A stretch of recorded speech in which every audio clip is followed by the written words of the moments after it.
Welcome to Kaizen Time, part of the Blood, Sweat, and Business podcast, where we provide constant improvement to businesses through timely, actionable financial solutions. Do you want answers to your financial questions? Email us at bsb@kaizencpas.com. Now let's get started. Welcome to Kaizen Time, part of the Blood, Sweat, and Business podcast. I'm joined by Eric Jorn. He is a partner here at Kaizen. Hi, Eric. Hey, nailed it. Yeah, thank you.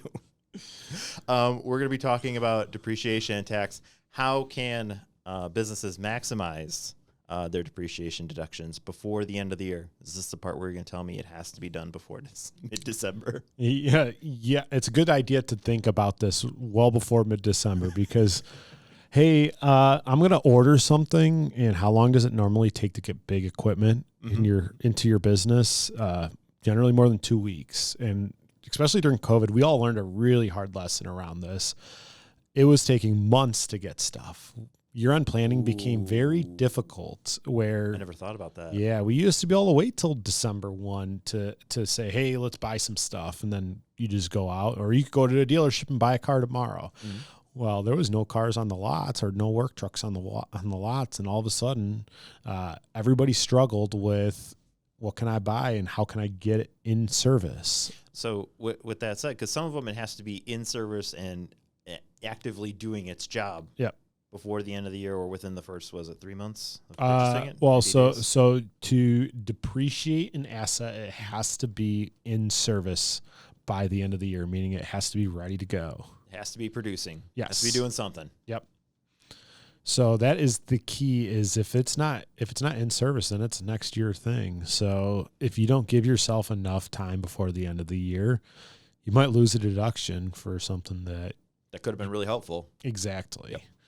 Yep. So that's, obviously buying new equipment is one of the it's tax the big one, mitigation right? Most strategies. people go for that. Very simple, right? And so when you're planning with a client and saying, hey, this is where we're at right now, I say, okay, what can we buy? And then I have to preference that with, let's make good business decisions and worry about the tax later. What do you buy? What do you need? What would actually help you? Exactly. Don't just buy stuff because you don't want to pay taxes. That's never a great business strategy. That is not a good business strategy. Yeah. I don't know anybody who is successful long-term in making all their decisions around and not paying taxes. It sounds like a strategy. It just doesn't sound like a good one. Hey, nothing's cooler than looking into your pole barn filled with equipment and vehicles that you can't use because you just didn't want to pay taxes. So really the kind of thought process is, I wanted this. We've been planning on buying this. Now this is the good time to do it. Like it's already been in your cart. Yeah. Now is probably the time where you're like, I can make a smart choice and actually hit the buy. Exactly. Yep. That's when it makes the most sense to start buying assets at the end of the year so we can get that right off. Now, there's some things that you should also think about that go along with it. So say I got to buy a $100,000 piece of equipment and I don't have $100,000 of cash. Okay. So I go to the bank and I get a 10-year loan for that piece of equipment. Well, if I take all $100,000 this year, I'm going to be making loan payments for the next 10 years. And I don't get deductions for loan payments. I get deduction for the asset that I bought and placed into service. So it sounds like a great idea this year. Yep. But then the rest of these 9 years, all of a sudden it's not so great. No, it can cause a little bit of a pinch because that means you're essentially taking money that you have to pay tax on and using it to pay a debt service. So say your debt service payment is, so you got to pay $10,000 a year on that loan. Well, that's actually probably going to cost you about $13,000 a year because you got to pay tax on that money first because you already used up all the deductions for it to make that loan payment. So where are you going to get your extra $3,000 to pay the tax on that? Well, you got to start pulling back and finding that $3,000 elsewhere. To find it. That's exactly. the store. Where did it go? Exactly. I know where it went. You already got it. So, and again, this is a subject that we've discussed verbatim now, right? It's being able to be flexible. Yep. Being able to be like, okay, we have a projection now. And you're able to do that with your clients to say like, okay, we have this line. Yep. We know where we're going because we didn't take that huge deduction. I mean, don't get me wrong. If you need it, you need it. Fine.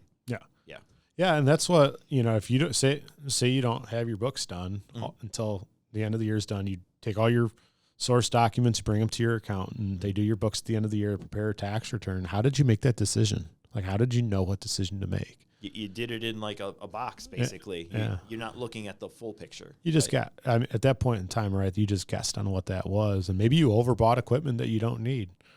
And now all of a sudden, things aren't in balance. Now, if you have a good relationship, right, there's still work you can do to make it help, right? You can actually back off on taking accelerated deductions, meaning, hey, I'm not going to take bonus depreciation. I'm not going to take 179. I'm just going to take normal depreciation.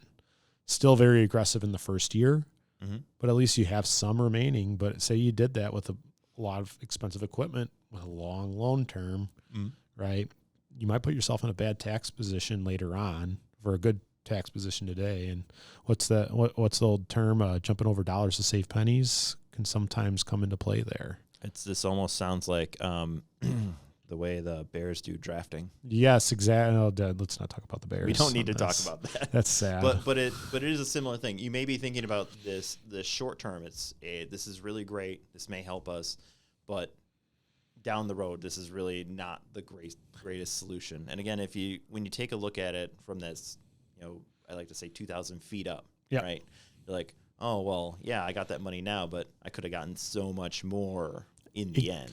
Well, think about it like this, right? So say this year I top out at the 24% tax bracket, and then I go buy a bunch of stuff. Then I get write-offs down to 12%. That's great right now. But then what about next year? What if you're at 37%? Could have really used that. Hey, 13% extra, right, on that $100,000 piece of machinery. If I can save an extra $13,000 on it by waiting another 2 weeks to buy it or not putting it in service until the next year, might be a good decision. That's why, at the end of the year, we don't just look at, hey, what's going on in 2023? What does 2024 look like? If it's going to be a better year, does it make sense to push off deductions and accelerate income? Versus the inverse where, hey, normally if I have a really good 23 and 24, you're like, some stuff's going to fall off. And we've talked about this before where it's like, okay, we're moving into an election year. Yep. Historically, things slow down. Yep. So being able to say that and being able to protect. So when you're doing these taxes at the end of 2023, being like, this is what we can already expect because it happens all the time, right? No one's immune to this. And if we end up with a party change, we could end up with a major tax overhaul, which could mean much higher tax rates. So if I say I buy something prematurely because I don't want to pay tax this year, and then all of a sudden our tax rates all go up, right? That exacerbates the problem I just talked about of, hey, you have to make these decisions strategically. And again, it's not just you make a decision in a vacuum. Don't do that. Not sound advice. Yeah. So and again, look at the whole picture of this was my year. You're able to kind of see it, and that's why when we talk to our clients, we always try to go to that monthly level. Yep. And then when you're looking at in that monthly level, then you can also plan on next year's months as well. So exactly, yeah, you have to look at things in a more macro view. If you get too focused on the micro view, then all of a sudden you get lost in the weeds. You start making poor decisions because.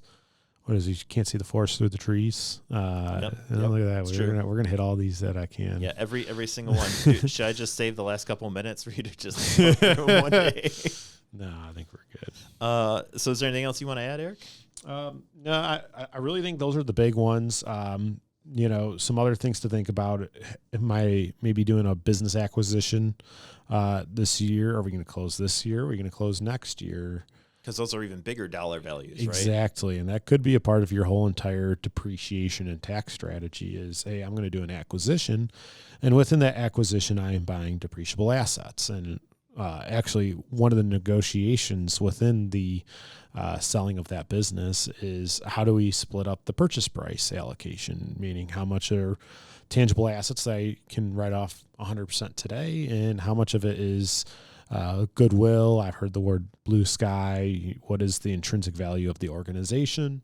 That's called goodwill, and that's amortized over 15 years. So you don't get much for that, but you get a lot for those assets. So that's something to think about too. Is if a lot of acquisitions end up happening in the last month or two of the year, largely for the reason for tax purposes. That would make a lot of sense. Yeah. So something to think about if you are looking at buying a business is timing of those deductions as well. And you have to finalize the acquisition to actually take the deduction. And that all has to be done by 12/31. Well, we want to have that plan. You are not planning it at the end of December.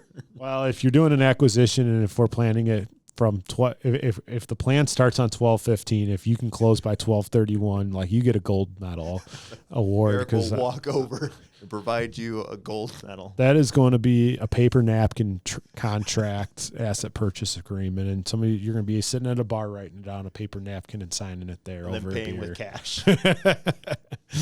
And no lawyer was present. Exactly. All right. Well, perfect. Thank you very much, Eric. Of course. You have been listening to Kaizen Time, part of the Blood, Sweat, and Business podcast. If you like what you hear, subscribe and leave a 5-star review. This podcast has been brought to you by Kaizen CPAs Plus Advisors, providing advisory and accounting services to help you grow your business. Learn more at kaizencpas.com or email us at bsb@kaizencpas.com.